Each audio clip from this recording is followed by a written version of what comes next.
Hello, good morning. The next power tools that we will unbox is the BOSCH angle grinder, the GWS 9115P. It's 900 watts.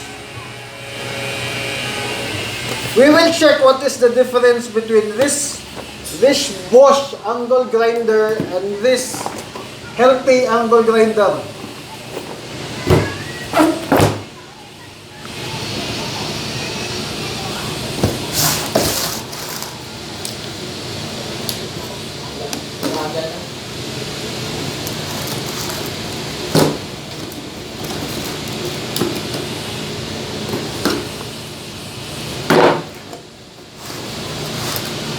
Of course, normally the tool manual,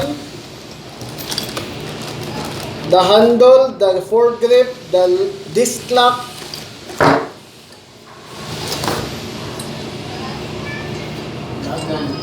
the guard,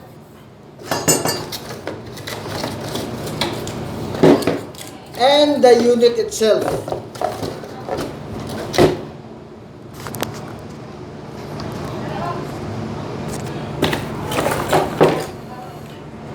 So the BOSCH 9115P is lighter compared to the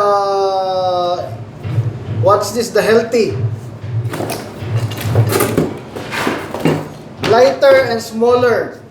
And another difference from this unit compared to the healthy is this. The dead man switch. When you release it, the machine will turn off. When you grip it, the machine will turn on, and when you release, the machine will automatically turn off. And also, one of the difference, the guard don't have plastic. Unlike the healthy have plastic here to avoid hot surface. So these are the difference between the BOSCH GWS 9115P and the healthy AG125-S13. So hope you have bits of idea for our review, and see you on the next tool review. Shukran.